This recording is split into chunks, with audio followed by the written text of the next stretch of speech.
Ahí estamos otra vez. Está Expliquen lo que acaba de pasar, por favor, porque yo estoy en shock, no puedo hablar.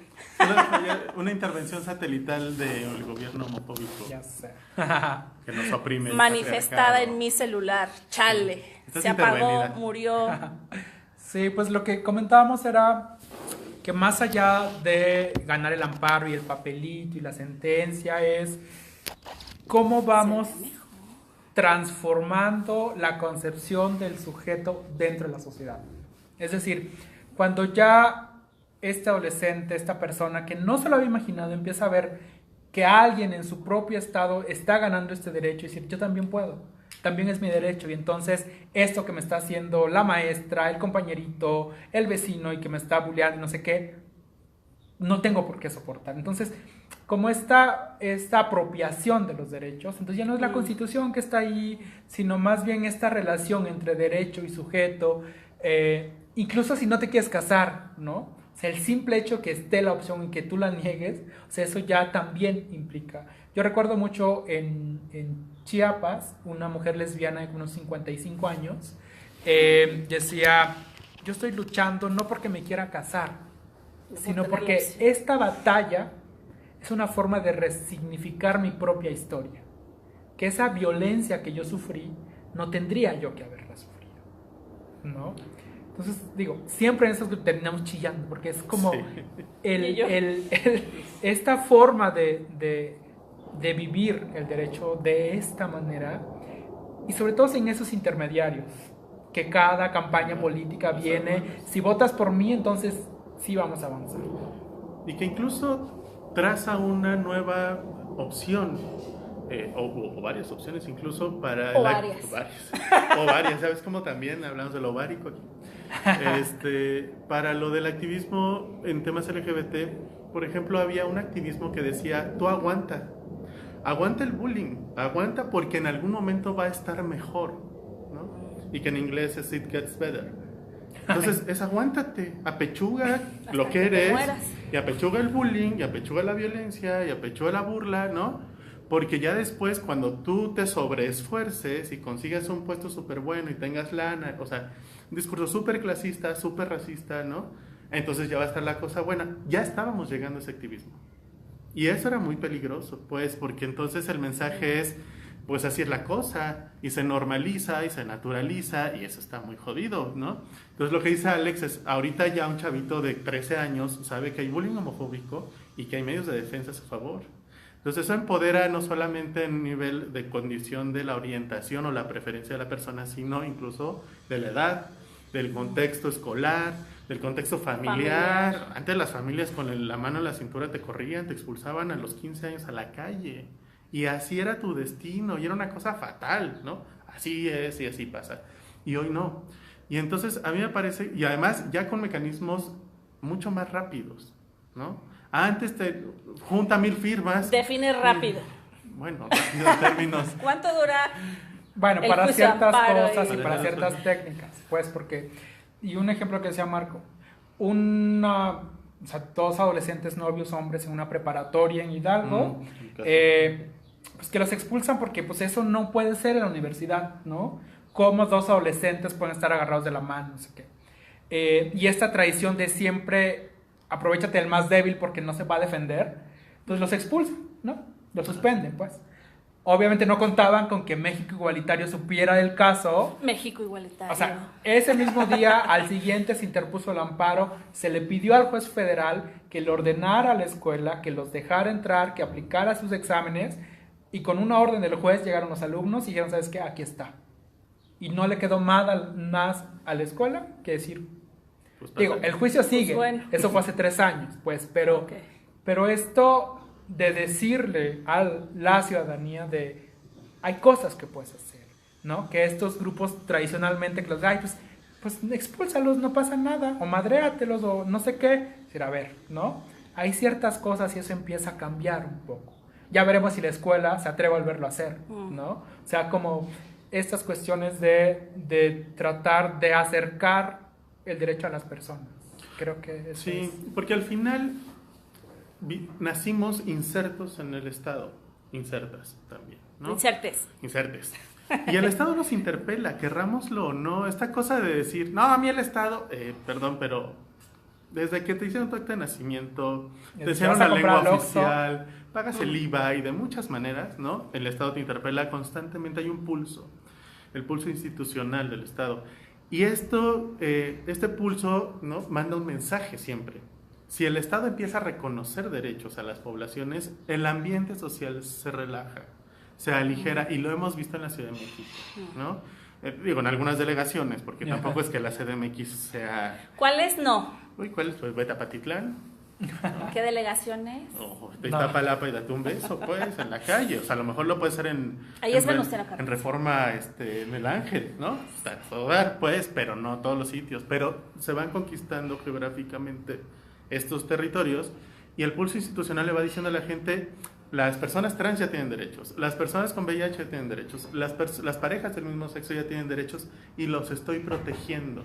Y ya no puedes hacer lo mismo que estábamos haciendo anteriormente, porque entonces yo ya te sanciono. Eso es algo que tenemos que aprender después a desaprender, ¿no? Que solo sea por sanción. Eso es como algo que me parece como... Te está saliendo del cuadro, Alex Ali. Alex, te está saliendo ahí. Atención, ahorita te va a poner la cruz. Sí. Pero digamos, mientras tanto, no, y mientras las vidas de las personas incluso corran riesgos, porque hay crímenes de odio por homofobia, por transfobia, por bifobia, lesbofobia, es decir, por la diferencia, ¿no? Esto, la verdad, mientras hace un espacio de seguridad, o va creciendo el espacio de seguridad de las personas para poder vivir y empezar a vivir de maneras dignas. Eso es algo que es un criterio de México igualitario y de los derechos humanos en sí mismos. Yo tengo una duda. ¿Cómo se acerca el derecho a las personas o las personas al derecho si son personas como yo, por ejemplo, que tenemos la idea de que usar el derecho es para sacar a alguien de la cárcel o para meter a alguien al bote, ¿no? Según donde te encuentres. O para divorciarte, ¿no? Pero es, a ver, yo no sé cuántas personas de las que nos ven ahora o nos verán después hay divorcio igualitario. Siguiente transmisión.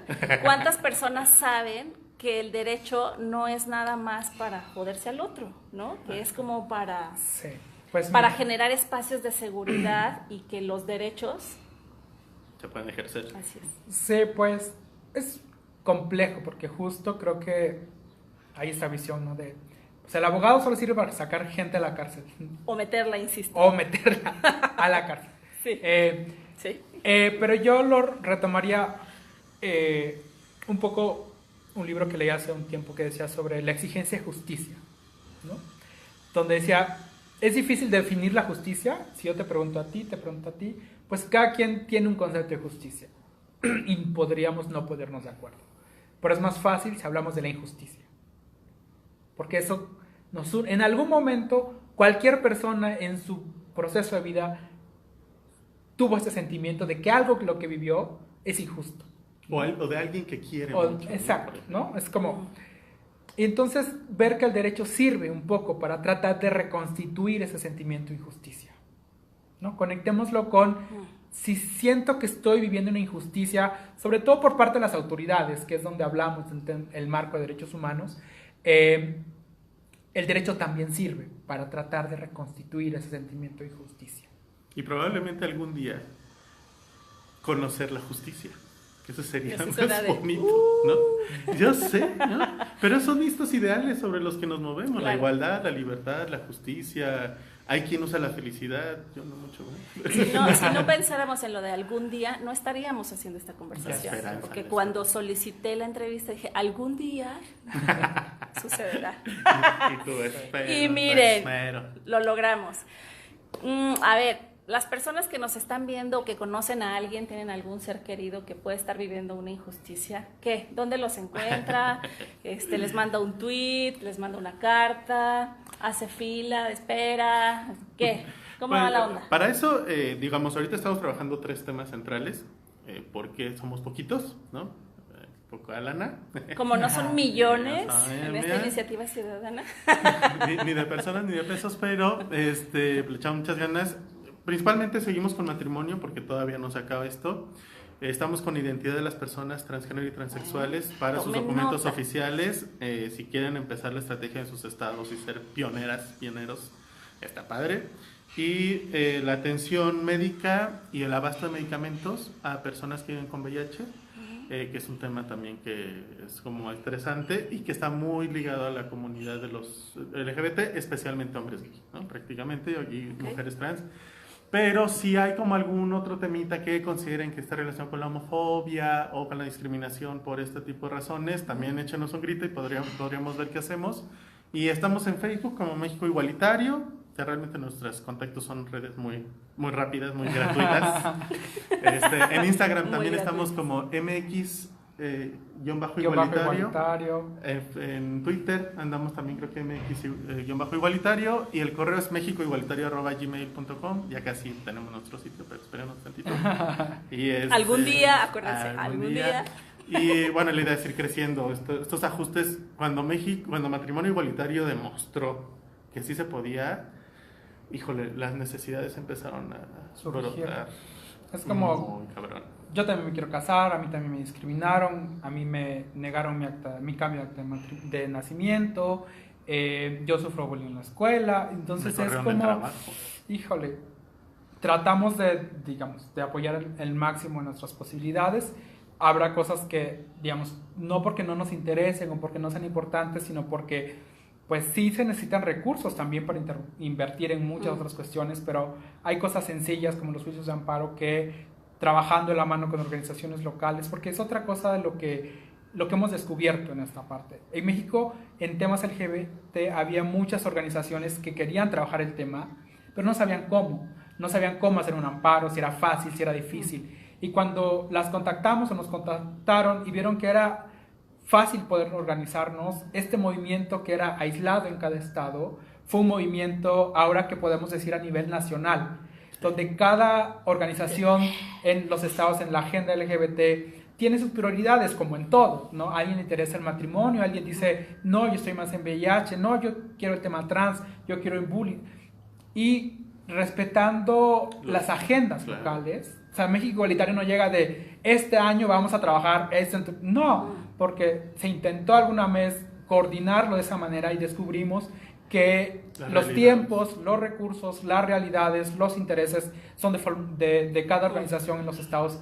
El tema LGBT avanza a ritmos distintos, ¿no? Y es seguir reconociendo la diversidad, es decir, la diversidad social, ¿no? Y se manifiesta de muchas maneras, pero esta diversidad de cada estado es bien compleja y solamente quien está asumido en el estado conoce la realidad del estado y eso es lo que nos ha permitido hacerlo de manera mucho más fácil, es decir, la articulación con respeto, ¿no?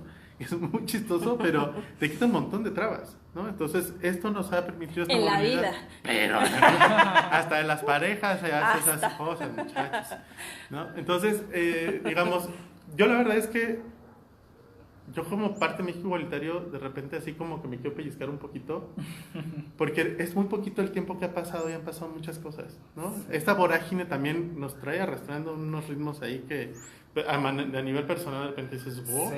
Y algo que me gustaría decir mucho, como hacer un acento ahí es, los servicios de México Igualitario son gratuitos. Repítelo, con mayúsculas y negritas. Hay algunos gastos que a lo mejor tendrán que cubrirse, pero son de procedimiento y no son las copias que los despachos de abogados. No sé dónde sacan las copias, pero han de costar como 100 pesos por hoja, porque son carísimas. México Igualitario los conseguimos a centavos todavía. Entonces no hay tanta bronca, porque luego de repente andan cobrando ahí cosas y en nombre de nosotros, y la verdad es que no. O luego dicen, no, es que yo trabajo con México Igualitario, entonces nos preguntan, es que sí, yo sé quién es, ¿no? Claro que no. O sea, ¿quién? Digamos. Pero ¿qué les parece si se echan el listado de los estados donde han ganado? Donde ya ganamos y que la gente que esté ahí, 2, 3, si te acuerdas ahora. No, es que se emocionen. El impacto de esto es, digamos, el análisis, digamos, simple es, Ciudad de México modifica su Código Civil en 2009, la sentencia de la Corte en 2010. De 2010 a 2014 no existía el tema, no era género. Empezamos a ganar los amparos 2012, 2013 y empieza a subir como la espumita del caso. y al día de hoy solo 2 estados necesitaron tramitar juicio de amparo. Ciudad de México, porque ya había hecho la reforma, y Coahuila, que hizo la reforma sin necesidad de juicios de amparo. La hizo más rápido. En cada uno de los estados, Díceselos. en cada uno de los estados del país se ha promovido por lo menos un juicio de amparo en este tema. Utilizando la jurisprudencia que fue producto del trabajo de México O sea, Igualitario, el impacto de la estrategia netamente ciudadana es, incluso la Corte Interamericana de Derechos Humanos, en la opinión consultiva que sacó en enero de este año sobre matrimonio igualitario, menciona el trabajo de México en el tema, ¿no? Entonces, esto hizo que el presidente de la República en su momento enviara una iniciativa, pues, o sea, que el tema escalara hasta ese nivel, digo, que era una reforma un poco extraña y que en contextos distintos quizá, pero habiendo tantos temas, pasar de la nada a entonces ya es un tema de agenda en estas elecciones. El tema es ¿apruebas o no el matrimonio? Que ya era tema obligado para ver en un debate con los candidatas, ¿no? Sí, y por ejemplo, algo que pasó, que ahora que te puedas casar en tu estado, aunque no haya reforma legislativa, o sea, que no hayan cambiado el código familiar o el código civil, hay un reflejo ahí de la falta de ganas de los congresos para hacer los derechos humanos. Es lamentable que hoy no necesites que tu congreso haya reformado el código para que te puedas casar en tu estado. La pregunta es, ¿lo vamos a tener que hacer con todos los temas que no han armonizado para que gocemos de nuestros derechos? Y entonces son necesarios estos congresos de los estados para la armonización de los derechos humanos, porque estamos tirando un montón de dinero ahí, ¿no? Es decir, porque entonces...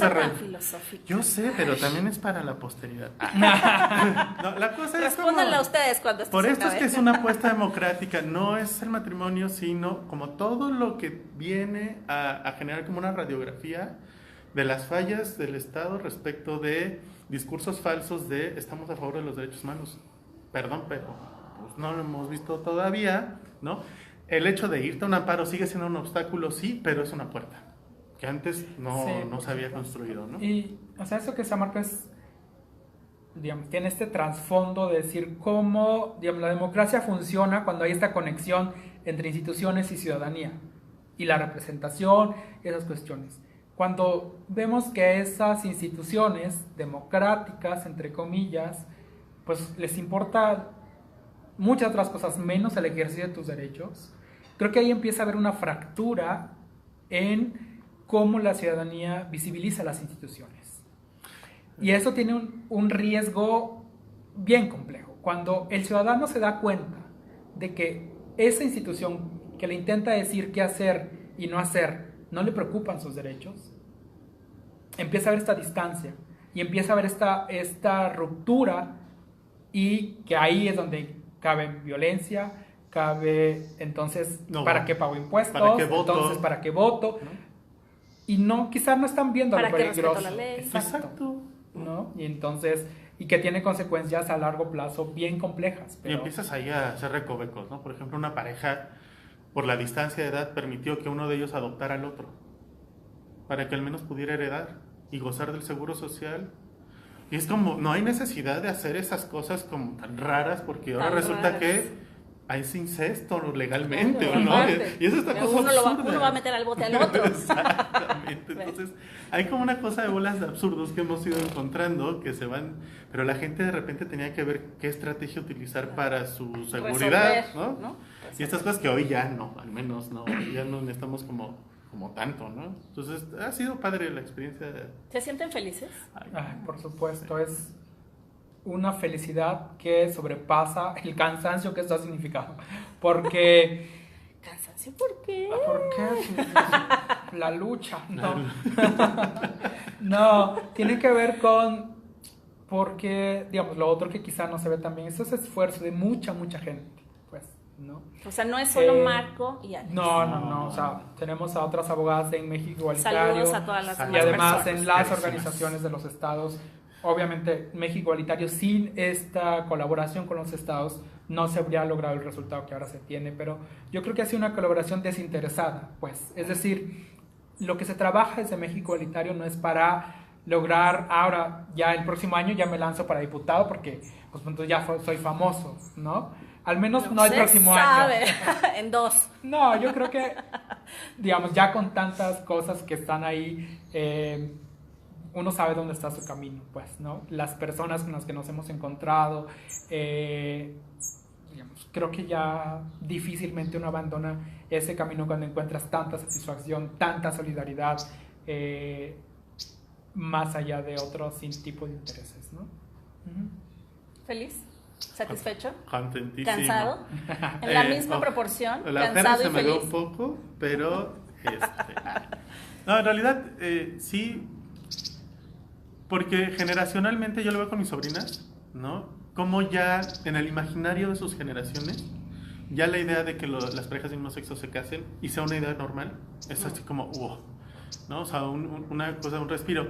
Ahora, algo que es importante es no perder la memoria histórica y no dejar de ejercer los derechos, porque nada está seguro, ¿no? O sea, en una de esas tenemos una época súper progre, ¿no? Y ahí vamos, ya, de repente puede llegar un gobierno súper conservador y empezar a poner muchas trabas, a echar para atrás las cosas. Entonces, algo importante es que la ciudadanía empiece a permearse, ¿no? A encarnar estos derechos, a hacerlos propios.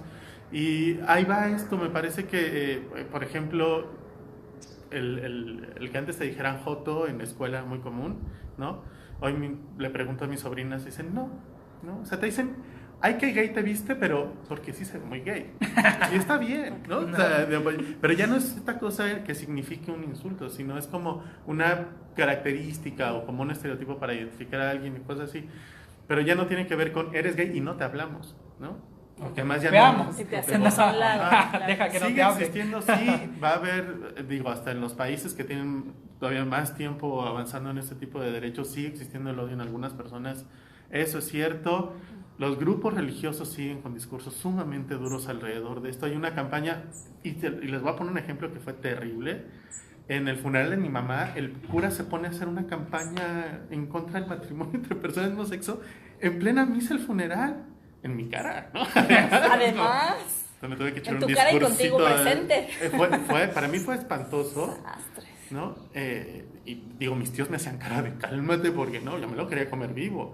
Pero es evidente cómo traen en cualquier espacio que quieran, cuando la gente está emocionalmente vulnerable, insertan este odio.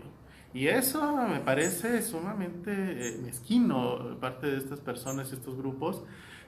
Porque en realidad pues tendríamos que ir caminando hacia los afectos, hacia encontrarnos otras maneras, hacia evitar matarnos entre nosotros, ¿no? Y todo lo que puede generar lastimarnos o el sufrimiento. Y parece que hay grupos que quieren lo contrario.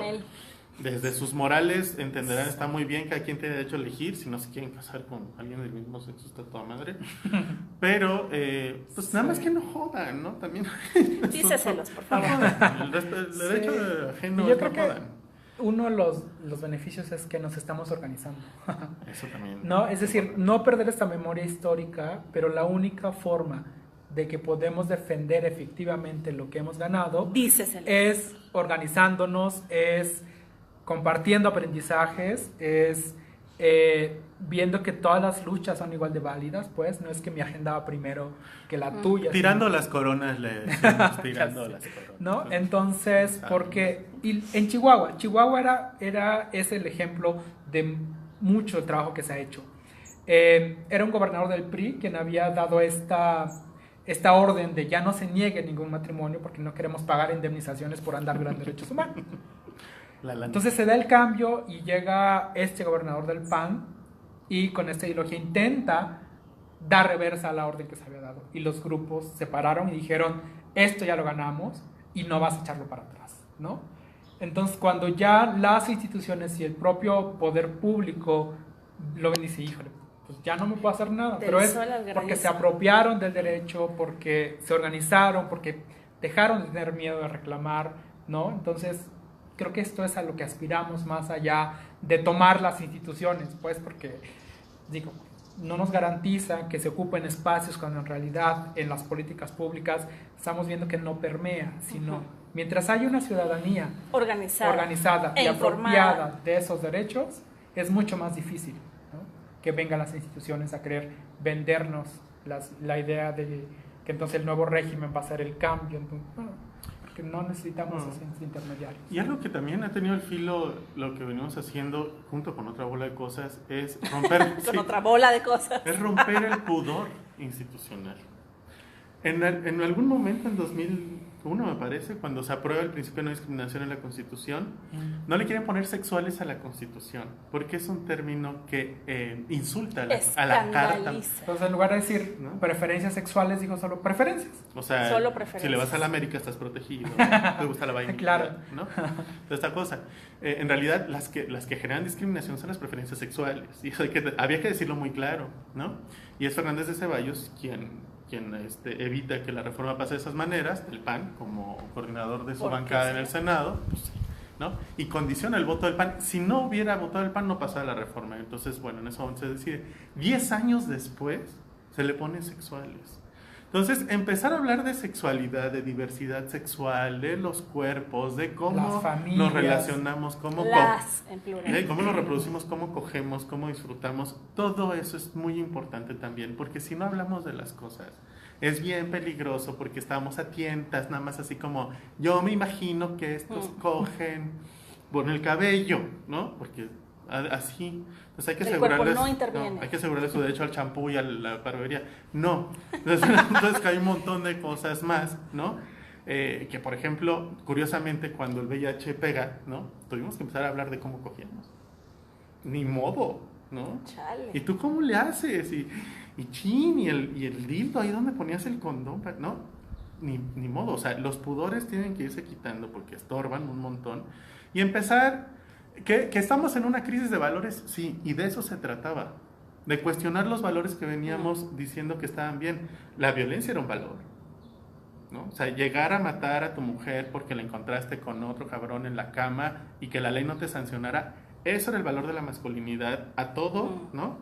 En las leyes, vaya, o que si no tenía ganas tu mujer, su problema... ¿no? Porque coges a huevo, ¿no? O sea, que no se casaran dos personas, que no se case uno porque tiene VIH, que no, y que no se reproduzcan, que no tengan hijos. No. Entonces esta cosa así como súper histérica, súper neurótica, en donde todos nos volvíamos policías de todos, también ha venido relajándose, ¿no? Porque si no lo sanciona el Estado, yo ya no tengo la función de policía del de junto. Y entonces ya al menos este miedo que tenemos al de junto ya empieza a relajarse. Y eso permite una convivencia. Ya te puede caer un poquis bien. Pues al menos que te interese conocerte, ¿no? Ya puedes compartir el pan. Ya lo invitas a tu cumple. Bueno, a ver, esta es una cosa muy choncha. Ellos podrían hablar 8 horas y luego otras 8 y otras 8. 367 páginas. 3 temporadas de hacer Netflix. 3 tesis de maestría sobre el tema. Bueno, ganar mención honorífica, etcétera. Pueden consultar la tesis de Alex. ¿Cómo se llama? Échate el comercial. La inconstitucionalidad de la prohibición del matrimonio entre personas del mismo sexo en México, y está en la biblioteca de la UNAM. De acceso libre. Mención en cualquier honorífica. momento. Mención honorífica. Y hay un documental. También. Llévelo. Hay un documental que se llama Etiqueta No Rigurosa. Díceselos. Que es un poco la historia de la primer pareja en Baja California que a través de un juicio de amparo puede contraer matrimonio. Lo recomendamos muchísimo porque es esta parte humana, más allá del papel y el tribunal. Es como de la negativa de matrimonio hay una constante negativa de casarlos. Se iban a casar y entonces el municipio amenaza de bomba y desaloja para que no se casen, hasta que se casaron en la plaza pública al finalizar una marcha en contra de la discriminación por todo lo que esta pareja había pasado. Entonces, buenísimo, se llama Etiqueta No Rigurosa, y bueno, ahí sale Alex sobre el tema, pero es la parte humana también. Con su pancarta, ya ganamos. No, hay una frase de Alex que a mí con la que vamos a cerrar. Me hizo llorar, sí, porque él ya estaba llorando también cuando la dijo. ¿Cuál es? Dice, porque nosotros no les importamos.